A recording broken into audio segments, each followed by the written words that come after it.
Secret agent असतो ना, सगळं वायरलेस घेऊन उपस्थित सर्व पत्रकार बंधू भगिनींचे स्वागत. महात्मा फुले स्मृतिदिनी फुल्यांना विनम्र अभिवादन, पक्षातर्फे विनम्र अभिवादन. आणि मी बाळासाहेबांना विनंती करतो की आजच्या या प्रेसला सुरू करा.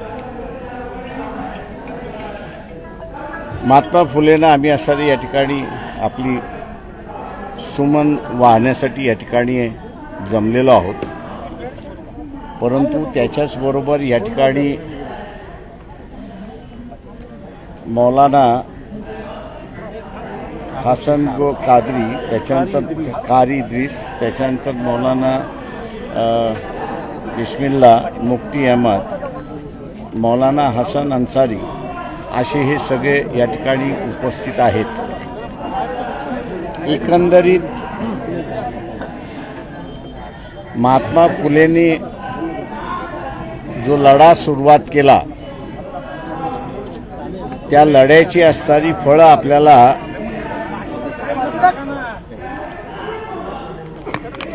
ती फळं जी आहेत ती फळं आपण चाखतो तशी असणारी परिस्थिती आहे. त्यांच्या काळातही त्यांना असणारा फार मोठा त्रास देण्यात आला. सामाजिक स्वातंत्र्य, धार्मिक स्वातंत्र्य ह्याच्या वादामध्ये अडकवण्याचा प्रयत्न झाला. ब्रिटिशांच्या विरोधात जे सामाजिक धार्मिक स्वातंत्र्यासाठी लढले त्यांना असणारा देशभक्त म्हणण्यात आलं आणि जे सामाजिक स्वातंत्र्यासाठी लढले त्यांना असणारा ब्रिटिशांचे हस्तक म्हणून त्या ठिकाणी ठरवण्यात आले. आज पुन्हा असणारा तीच परिस्थिती आपल्याला या ठिकाणी दिसते की या देशामध्ये ज्यांनी धार्मिक हस्तक्षेप होतोय आणि आमच्या वैदिक धर्मावरती आघात होतोय असा ज्यांनी कांगावा त्यावेळेस केला होता, त्यांनी आता नव्यानं असणारा कांगावा ह्या ठिकाणी सुरुवात केलेला आहे की या देशामध्ये हिंदूंचं राज्य असूनही देशाला हिंदू असं संबोधित करावं, घोषित करावं असा लढा चाललेला आहे. मी दुर्दैवाने असं म्हणेन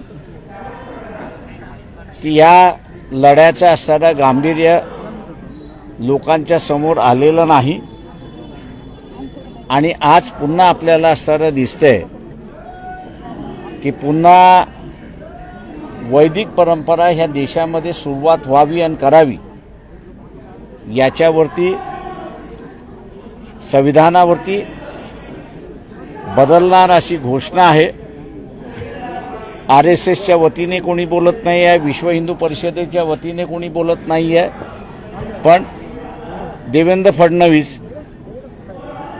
ज्यांना प्रांत प्रतिनिधीपर्यंत जाता आलं नाही संघाच्या हायरार्कीमध्ये, आज तेच म्हणायला लागलेत की आम्ही असणारं संविधान बदलणार नाही. माझ्या अंदाजानं रस्त्याच्या माणसावरनं कितीही बोंबलला तर त्याच्यावरती कोणीही विश्वास ठेवत नाही. आमचं देवेंद्र फडणवीसांना आव्हान आहे की आपलं असणारं वक्तव्य हेच मोहन भागवतांचं वक्तव्य आहे आणि त्यांनी असणारं हे जाहीर करावं अशी आम्ही अपेक्षा त्या ठिकाणी पकडतोय. जोपर्यंत मोहन भागवत जे RSSचे प्रमुख आहेत घोषणा करत नाही की त्यांनी 46 ते 50 या दरम्यान जे वक्तव्य RSSच्या वतीने झालं होतं त्याच्याशी आम्ही असणारा निगडीत नाही, ते आम्ही असणारा जाळतो, ते आम्ही असणारा नाकारतोय, तरच या ठिकाणी असणारं मान्य होईल अशी असणारी परिस्थिती आहे. मी मागेही म्हणालो की 3 डिसेंबरच्या नंतर या ठिकाणी अनेक दंगली होण्याच्या असणाऱ्या शक्यता आहेत. आपण लोकल पोलीस स्टेशनमध्ये जर आज गेलात तर लोकल पोलीस स्टेशनवाल्यांना सतर्कतेचा इशारा आलेला आहे आणि कुठल्याही पद्धतीमध्ये 6 डिसेंबर नंतर काहीही होऊ शकते अशा इन्स्ट्रक्शन्स त्यांना आलेल्या आहेत. पक्षाच्या वतीने 2 महिन्यापूर्वीच मी असणारा म्हणालो होतो की एकदा 4 राज्याच्या निवडणुका संपल्या की या देशाची परिस्थिती पूर्णपणे बिघडणार आहे अशी असणारी परिस्थिती आहे. दुर्दैवाने इथे असणारं मुसलमानांना टार्गेट केल्या जात आहे आणि दुसऱ्या बाजूला ओबीसीचं आरक्षण या ठिकाणी टार्गेट केलं जात आहे. ज्यांचा ह्या लढ्याशी संबंध नाही, ओबीसीच्या लढ्याशी संबंधित नाही, त्या सगळ्यांनी असणारा हा लढा आपल्या ताब्यात घेऊन या दंगली कशा वाढतील अशाच स्वरूपाचं वक्तव्य त्या ठिकाणी करतायत. यासाठी ओबीसीनी सतर्क राहावं अशी असणारी परिस्थिती आहे.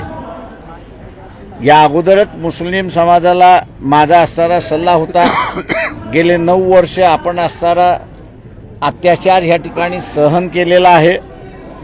4 महिने शिल्लक राहिलेले आहेत लोकसभेच्या निवडणुकीमध्ये. या 4 महिन्यामध्ये जो काही अत्याचार होईल तो असणारा सहन करा. लोकसभेच्या निवडणुकीच्या माध्यमातून शासनामध्ये निश्चित बदल होणार ही खात्री मी आपल्याला असणारं त्या ठिकाणी देतो. उद्याचं सरकार कोणाचं असेल हे सांगता येणार नाही, पण ह्या देशाचे पंतप्रधान नरेंद्र मोदी राहणार नाहीत एवढी गवाही फक्त असणारं मी त्या ठिकाणी आपल्याला असणारं देऊ शकतो.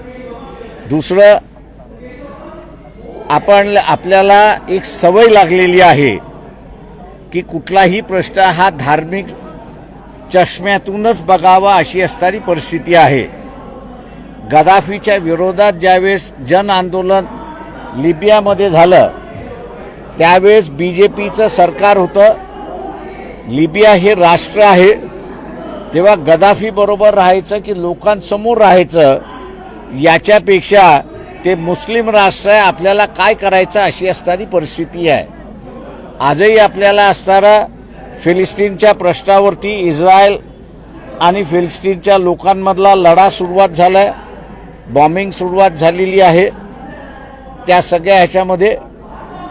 आणि तिथे आपल्याला असं दिसतंय की पॉलिटिकल लिडरशिप ही एक लाईन घेत आहे आणि ॲडमिनिस्ट्रेशन जी आहे ती दुसरी लाईन घेते असं आपल्याला त्या ठिकाणी दिसतंय.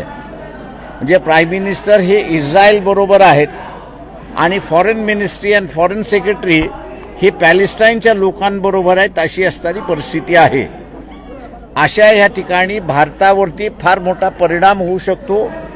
या युद्धाची व्याप्ती वाढली तर भारतावरती फार मोठा परिणाम होऊ शकतो. कारण का भारतीय या गल्फ कंट्रीजमध्ये 5 कोटीच्या वरती आहेत अशी असणारी परिस्थिती आहे. युद्ध झालं तर त्यांना असणारं सोडावं लागेल किंवा त्यांना असणारं सुरक्षित आणण्यासाठी सरकारला पूर्णपणे बोजा उचलावा लागेल. दुसऱ्या अनेक गोष्टी आहेत की ज्या मी इथे मांडलं, एकच फक्त आपल्यासमोर या ठिकाणी मांडलंय. मायाबरोबर असणारे जमाते इस्लामीचे असणारे पुणे शहराचे अध्यक्ष आहेत, जमाते उलमा हिंद यांचे असणारे अध्यक्ष आहेत. सरकारी 3 दिवसापूर्वी मुंबईमध्ये सर्व मुस्लिम संघटनांची बैठक झाली. एक 400 उलेमा आणि मौलवी त्या ठिकाणी उपस्थित होते आणि त्या सगळ्यांचा निर्णय झाला की 8 डिसेंबरला आझाद मैदानावरती पॅलेस्टाईनच्या इश्यूवरती, फिलिस्टाईनच्या इश्यूवरती आपण असणारा पीस सभा त्या ठिकाणी घेतली पाहिजे आणि वेगवेगळ्या धर्माचे जे लोक आहेत त्या सगळ्याने त्या ठिकाणी उपस्थित राहावं असं आवाहनसुद्धा त्या ठिकाणी करण्यात आलेलं आहे. मी असं म्हणेन की मुस्लिम संघटनांच्या रिलिजियस संघटना असतील पण त्यांनी असणारं एक भूमिका घेतली. त्या भूमिकेला वंचित बहुजन आघाडी साथ देते आणि आम्ही त्या ठिकाणी उपस्थित राहणार आहोत. तेव्हा आंतरराष्ट्रीय प्रश्नांकडे धर्माच्या चष्म्यातून न बघता ते एक वेगळं राष्ट्र आहे आणि भारत एक वेगळं राष्ट्र आहे. तर या 2 राष्ट्रांच्या भूमिका कशा असल्या पाहिजेत, त्यांचे संबंध कसे असले पाहिजेत या दृष्टिकोनातून सामान्य माणसाने सुद्धा विचार करायला सुरुवात केली पाहिजे. भारतीय जनता पक्ष, RSS त्यांच्या संलग्न असणाऱ्या संघटना हा मुसलमानाचा इश्यू आहे, आपल्याला काय करायचं आहे त्यांचं ते बघून घेतील अशी जी भूमिका आहे, मी असं म्हणेन की ही चुकीची भूमिका आहे. एक राष्ट्र दुसऱ्या राष्ट्राबरोबरच्या संबंधाचा हा प्रश्न आहे. भारतीय फार मोठ्या प्रमाणात गल्फ कंट्रीजमध्ये नोकऱ्यांच्या निमित्ताने, उद्योगाच्या निमित्ताने त्या ठिकाणी आहेत.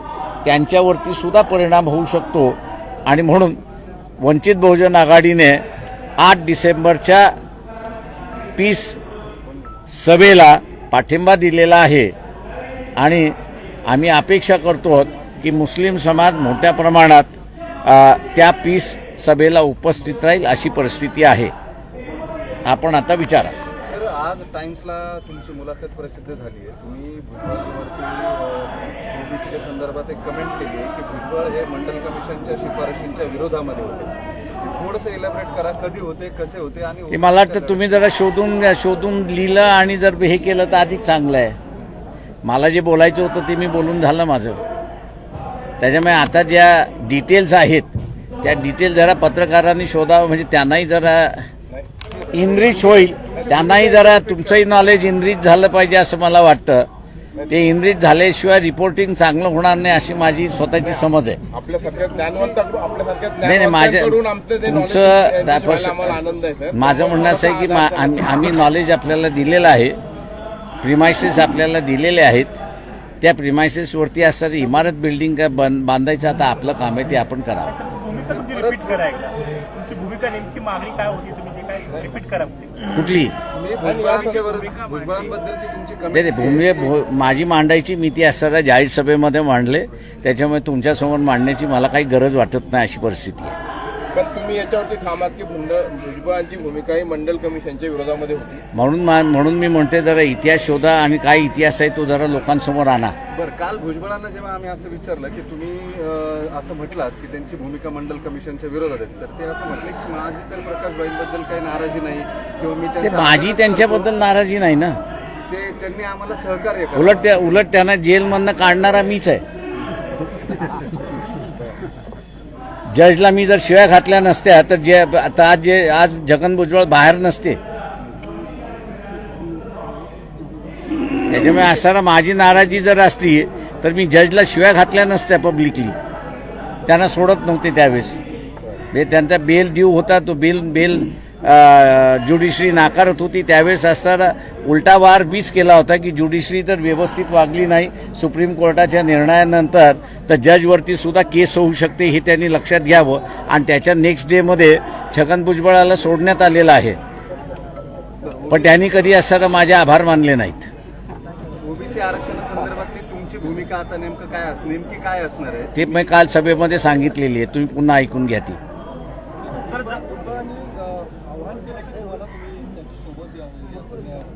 मला कोणाची गरज नाही. आणि आंबेडकरवाद, फुलेवाद, शाहूवाद हा जो आहे हा एवढा सक्षम आहे की त्याला कोणाच्या व्यक्तीची गरज नाही. त्या वादामध्येच एवढी ताकद आहे की ते सेल्फ सस्टेनिंग आहे. भुजबळ नेते म्हणून तुम्हाला त्यात असोसिएट व्हायचं नाहीये का ओबीसीच्या या सगळ्या एकूण लढ्यामध्ये, की तुम्ही सेपरेट? मला वाटतं म्हणून मी तुम्हाला म्हटलं ना, जरा इतिहास तुमचा जरा सुधरून घ्या, अभ्यास करून घ्या. तुम्ही अभ्यास केलेला नाही म्हणून तुम्ही असं इथे वाईट शब्दात बोलत नाही, पण तुम्ही अज्ञानी मला दिसताय. हा लढा महाराष्ट्रातला जो आहे ओबीसीचा, हा ओबीसीचा लढाचा जनक हा प्रकाश आंबेडकर आहे, एवढं लक्षात ठेवा. म्हणूनच त्याच्यामधलं अभ्यास करून जर विचारलं ना तर त्याला उत्तरं द्यायला जरा मजेत वाटतात. नाही तर काय वाटतंय की तुम्ही सुपारी घेऊन बसलेला अशी परिस्थिती आहे. तर माझा असणारा रोग जो आहे ना हा तुमच्यापेक्षा अधिक आहे.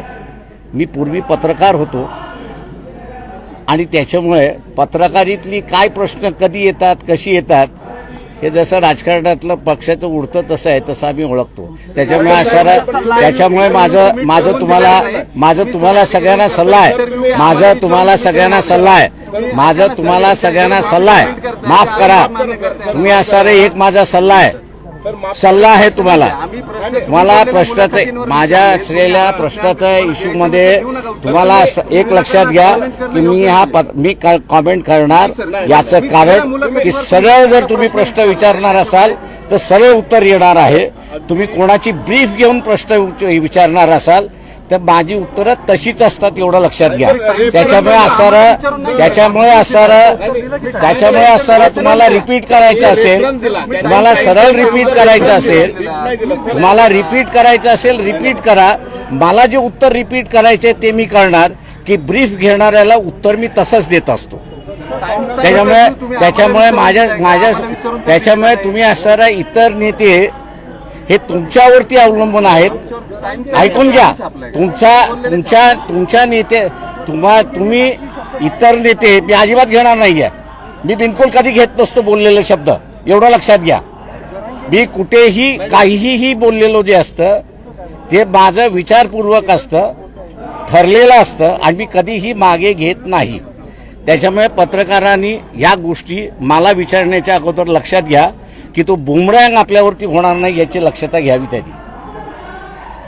फडणवीस म्हणतात सोशल फॅब्रिक खराब होणे, मात्र सत्ताधारी वेगवेगळ्या सभा घेत आहेत. एकीकडे छगन भुजबळ म्हणतात ओबीसी आरक्षण जाणार नाही, फडणवीस म्हणतात की त्याला धक्का लागणार नाही, पण जरांगेंनाही थांबवत नाहीत. त्याबद्दल वंचितची काय भूमिका? एक लक्षात घ्या की इथे ज्यावेळेस ओबीसी मराठा कोविडच्या अगोदर लागलं होतं त्यावेळेस सगळे राजकीय नेते बिळामध्ये शिरले होते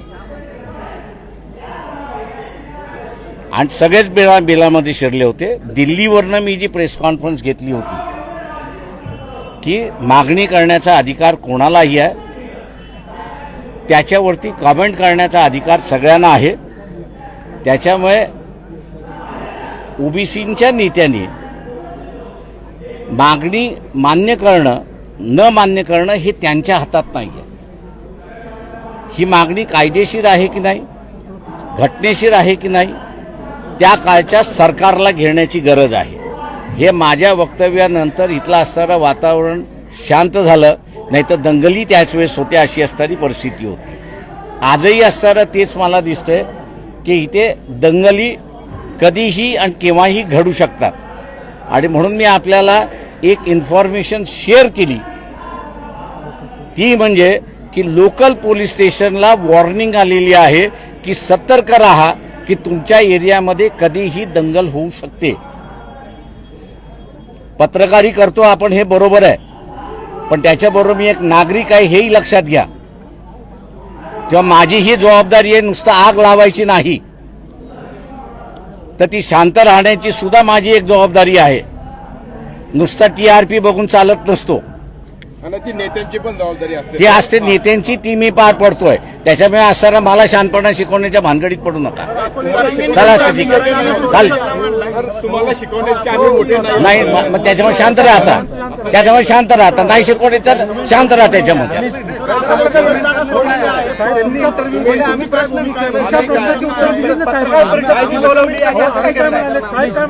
तुम्ही जरा पडताळून बघा इतिहासात, आम्ही काय म्हणतो, बघा की त्याच्या संदर्भामध्ये